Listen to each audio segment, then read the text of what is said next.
So I've often realized that people don't often distinguish between what IVF means and what like IVF ICSI means. And I thought I would come and do a quick video. I'm not a medical professional, but give it to you in the way that I understand it. And that will probably also help you understand why my husband and I have chosen to go to Prague for our IVF treatment. So from my understanding, what IVF means is just they take the egg and they take the sperm and they put it in a dish and they let it do its thing. They let the sperm that was going to win the race first fertilize that egg.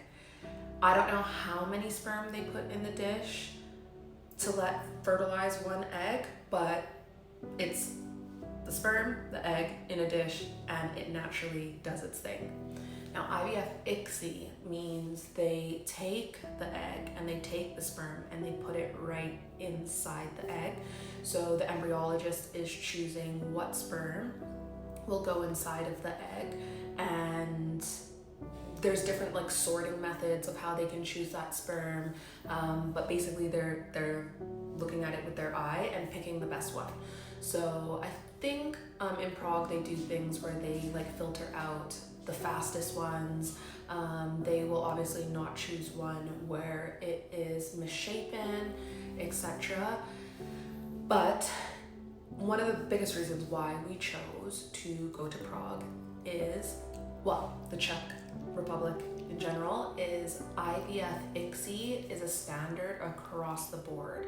I think it's like a government regulation, and we loved that because it was like, why leave anything to chance? Like, let's just get that bugger right in there.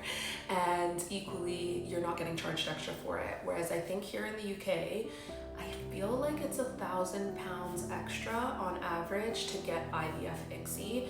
I can only imagine how much extra it is in the States and Canada. Actually, if you're in the States and Canada, let me know in the comments how much extra you guys pay for your ICSI. And so yeah, that's one of the biggest reasons why we chose to go to Prague. Not only the fact that it is way more affordable, we have personally had like way better customer service there besides one hiccup. Well, two hiccups I would say.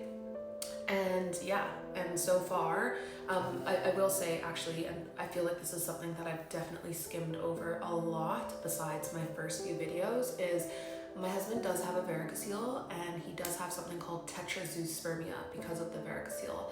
And basically it just means he has more misshapen sperm than what the average is. So I believe like you just need to have 4% normal like shaped, and he has 3%.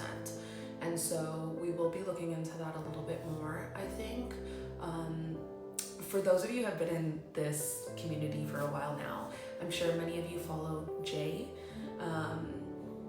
She is English, I think she's like in London or something, and she did this process years ago, and one of her videos just always stuck with me, and I just feel like it's one of these things where on this journey nobody, well, I shouldn't say nobody, but they often don't look at the man as much as they look at the woman. And I just feel like with knowing that my husband has varicocele, knowing that he has lower morphology than what they would be looking for, I just feel like we might need to look into it just a bit more to be on the safe side. So yeah.